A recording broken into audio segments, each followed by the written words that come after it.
Episode 109.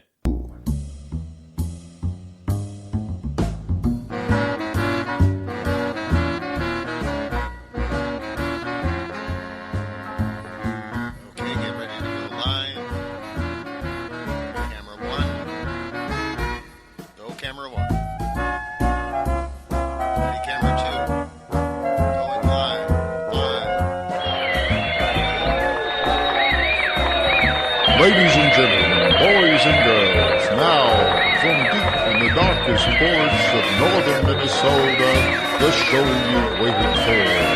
This is Grizzly's Growls. And I am honored to present our host, the man, the mystery, the legend. This is Grizzly.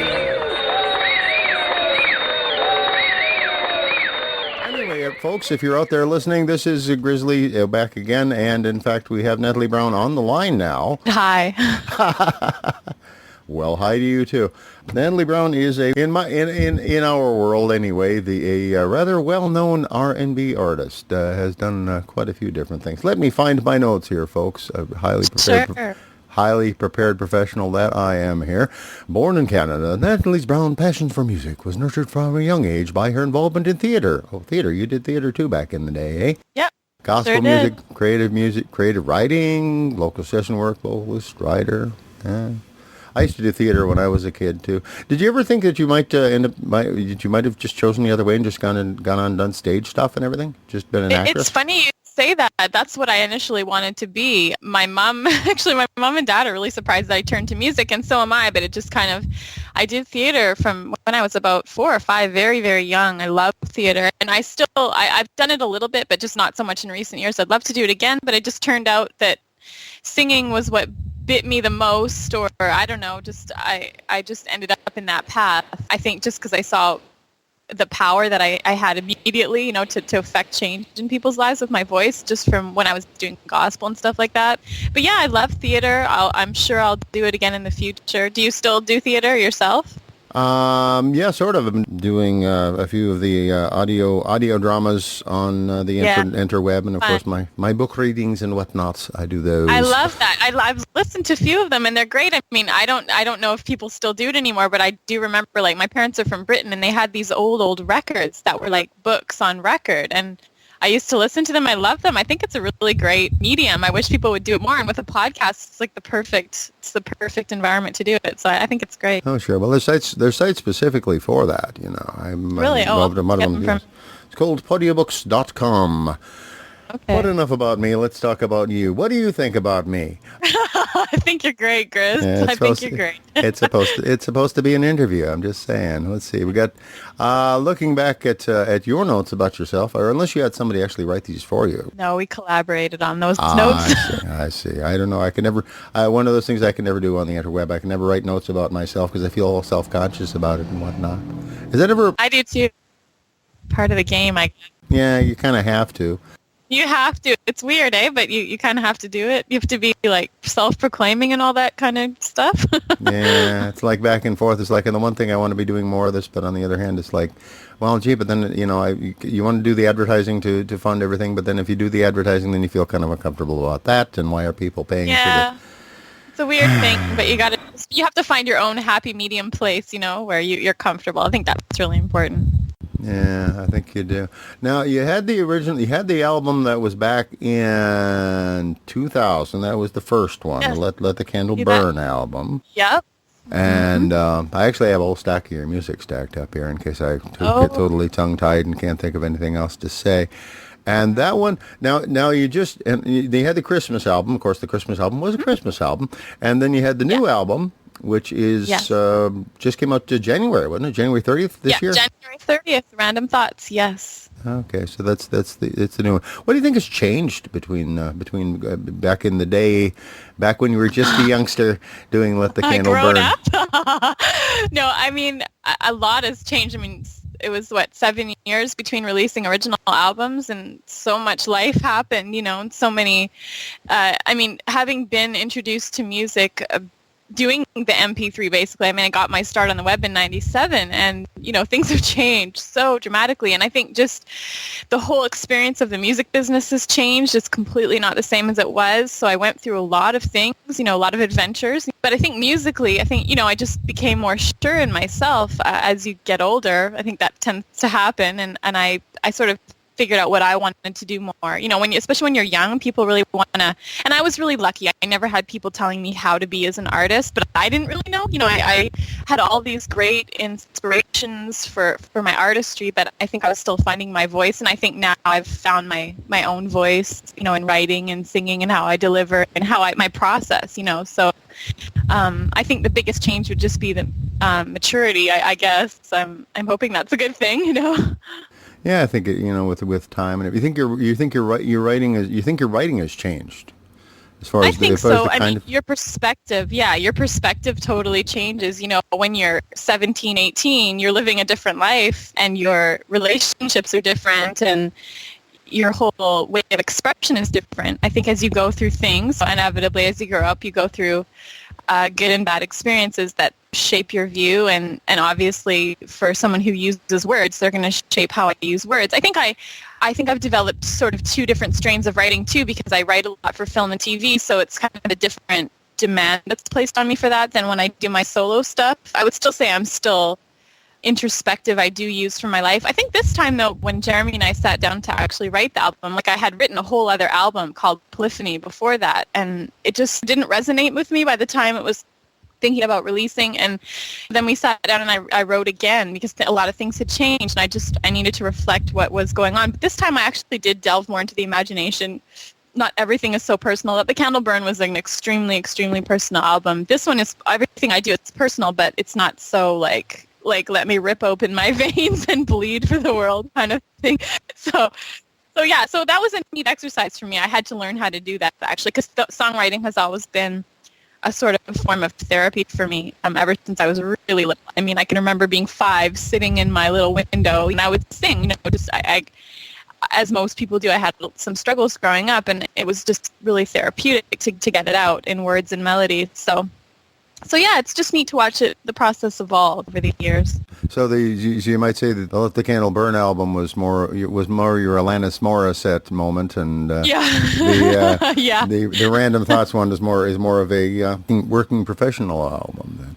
Yeah, I think so, and also looking at the world more. I mean, when you're younger, you're a little bit more focused on yourself. This time I'm, looking at the news more and looking at what's going on around me more. I'm not so introverted in that sense. So yeah, it reflects what I'm seeing in my world and what I'm seeing in this, what my feelings are about that. So I think definitely Random Thoughts. You listen to songs like Come Closer and Hold Your Head Up High and songs like that, they tend to reflect outwardly more than inwardly in terms of, I mean, obviously you're considering the first person of your thoughts on those things, but you're considering other things more.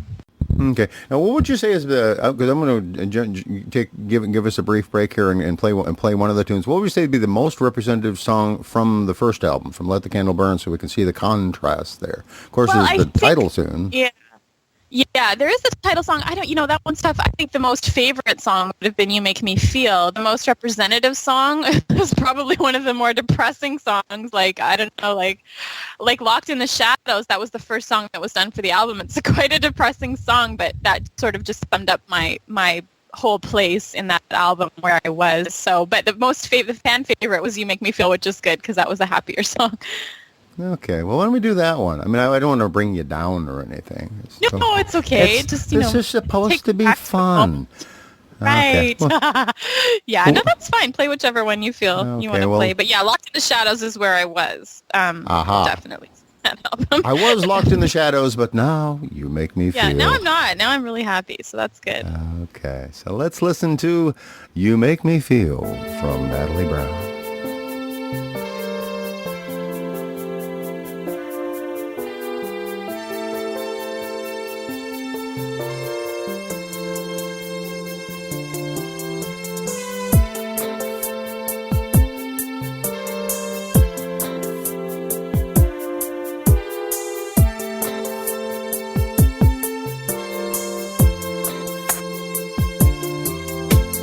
You make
Gotta love these online buttons. Well, that was You Make Me Feel from, who was it by again? Oh yeah, Natalie Brown. Yeah, that was very pretty. I think that's kind of a little dancing slow jam thing. You get all close and personal and just lean back and just sway a little bit. It doesn't really count like dancing, but it feels like dancing, and it looks close enough for rock and roll. So that was nice. A little bit of, and you think you stuck with more? You did more slow and low and sad music from back in the day. There was, on that album, there was only there was a couple of, there was You're So Good to Me, which was sort of up-tempo. There was Let the Candle Burn, Runaway. Gosh, I think that was it I did a lot of mid-tempos on that album. We tried to do a few more up-tempos. I mean, I would have to say that definitely I'm not like a club singer. I don't think that's my strength, is like really fast songs. I tend to do more ballads and mid-tempos, but we did try to do a few more up-tempos on Random Thoughts, definitely. Just I think it's more uplifting. I wanted it to be a really uplifting album. I mean, it's really funny too that it turned out getting released now, considering the times we're in right now. It was actually supposed to be released in last June, but our distribution company went through some problems, so we ended up postponing the release and releasing January. But it turned out to be really good timing. The universe does that to you, doesn't it? It makes a way for things. So you finally got the new album out in January, running around from program to program, doing a little promotional, informational thing. Now, is that fairly new with the new album? I know you had released a couple of the singles online originally. I guess I Wonder was one of those. Yeah, it's funny because I was recording Polyphony basically, and Queen of Me and I Wonder were in that time frame. Were recorded in probably 2004. We released them in 2004, and Queen of Me actually was selected to be on a compilation.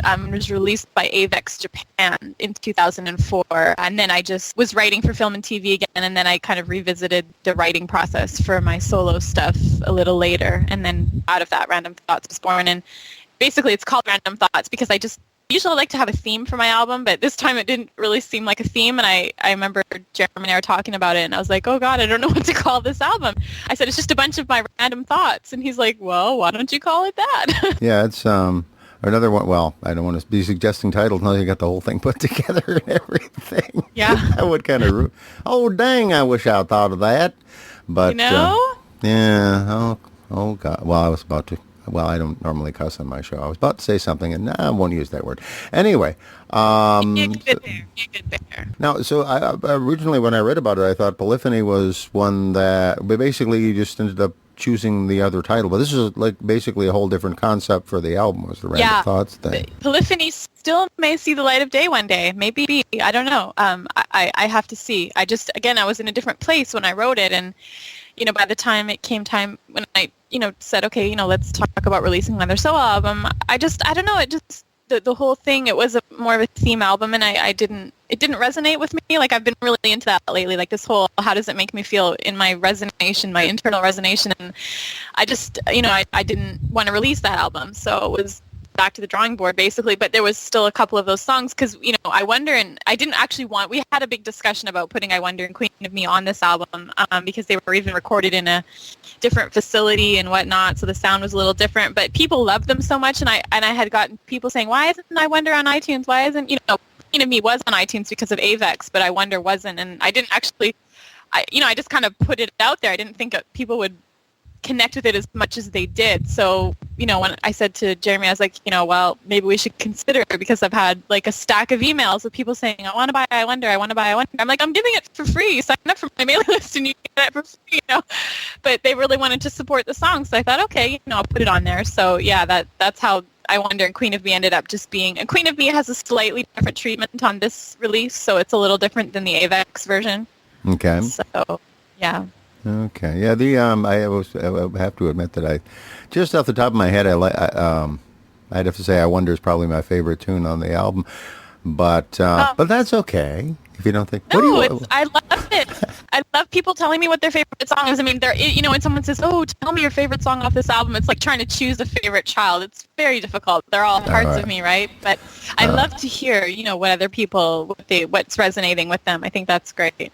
Okay, so let's see. I have to Scratch off that question. What's your favorite song on the album? Moving right along. Oh, sorry. I didn't mean to kill your question.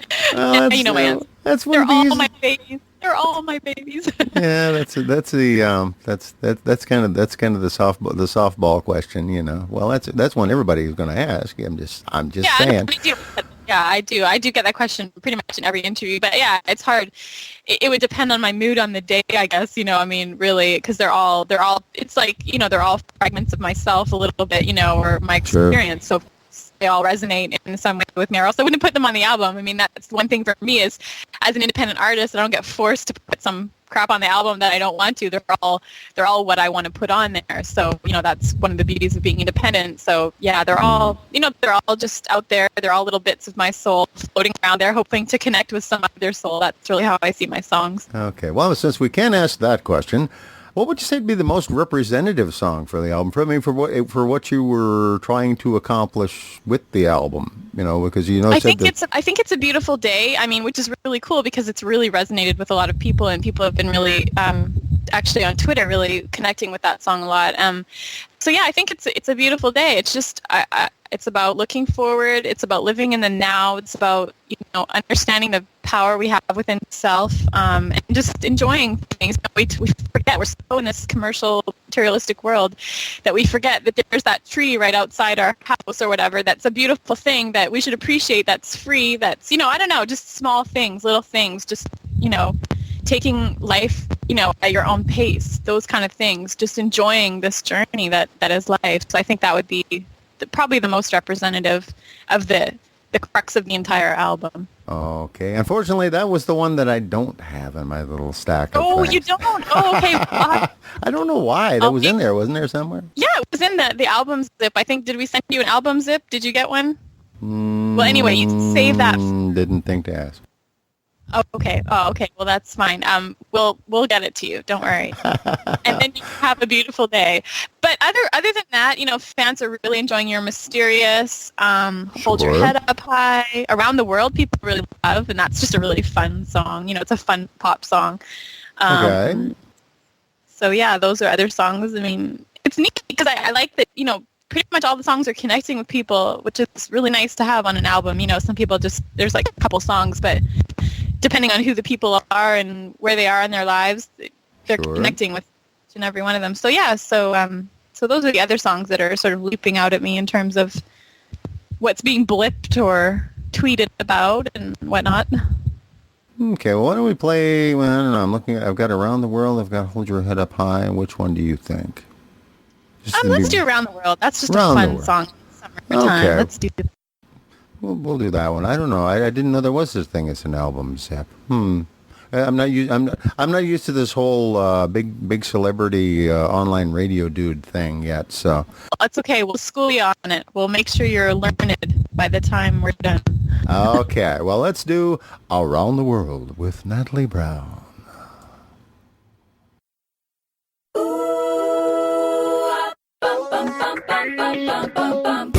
Pack your bags, let's get away. I'm in the mood to leave today. Don't you worry about the rent and all the bills, 'cause leave. Tell your boss that you're on leave. Call your friends and family. Hold the mail and change the message on your voicemail. We'll be gone for quite some time. Lots of places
Snuck up on me and got me that time. Around the Yeah. World from Natalie Brown. I was bouncing in my chair, of course. It's good. Another good dance tune. I feel like... Yeah. Oh, I just went blank on his name. The fellow that used to do American Bandstand, what was Dick his? Clark. Dick Ooh, Clark. I'm feeling like Dick Yes. Clark now. It was a good beat. Yay. It was easy to dance to. I'd give it a 9. Thank But- you. Appreciate that. Appreciate it. Well, it was fun, though. It was fun. Yeah, it's a fun song. It's really quite insane to sing it. You have to take one huge breath before you do it. It's interesting, but it's fun. It's a really good cardio song. There you go. You could do it. You could do a little. What do you see in your future? You're thinking like doing an exercise video thing? You got the good music for it. I'm just saying. Let's be looking at my crystal ball. What do I see for my future? I just see, an exercise video, definitely, with like Sure. a really cool headband, just like Olivia Newton-John. Sure. I see lots more music, and who knows? Maybe some theater. Who knows? Maybe some actual acting, TV. I don't know. I have, I'm pretty open. I kind of go with the flow. I definitely do know there'll be more albums and tour, obviously, shows, and I'm planning some goodies for the fans. So I would always tell them to come over to my website and subscribe to the RSS feed or subscribe to the mailing list so that you can stay in touch and know what's going on. But yeah, basically lots more goodness, hopefully. That's what I plan anyway. And the website, of course, is natalie-brown.com, if I recall correctly. Yes, you are correct. And there's links to just about everything there. You can go there to get the album, which I just went completely blank. Boy, I'm highly trained professional here. That's okay. Random thoughts. And Random actually, I'm thoughts. selling, I'm selling personalized autographed copies from my website right now, so it's a great place to get that. Or you can get it at CD Baby, iTunes, Amazon.com, Amazon Digital, Snowcap, and all. Like you said, all the links are right there on my website, so you can just head on over there. Alrighty, and I want to thank you for stopping by. We just have enough time for me to squeeze this last one song in so we can finish it up in a highly trained professional sort of fashion. Super. I'm thinking maybe that your mysterious one, which is kind of pretty. And That sounds good. all right, thanks for coming out, though. I appreciate you stopping by the show. Thank you, Grizz. I had a great time. Thank you so much, and all the best with your show. And best with your upcoming career here. Speaking of which, You're Mysterious from Natalie Brown.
Well, that was fun. Interview with Natalie Brown. You're Mysterious is one of my favorites off of the album, too. That ran a little bit longer than I intended, and I ran out of my streaming time on Blog Talk Radio, but I should have just extended this silly thing. Didn't even think of it. I was so fired up and focused on what I was doing there, which is probably a good thing. Anyway, thanks for listening, folks, and I will get a better quality audio version of this up on the website in relatively short order. But otherwise, it's been fun, and this is IDSL. Out.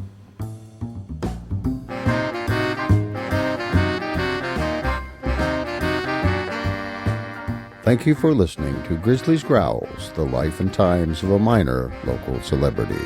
If you like the show, tell your friends. If you don't like the show, tell your enemies.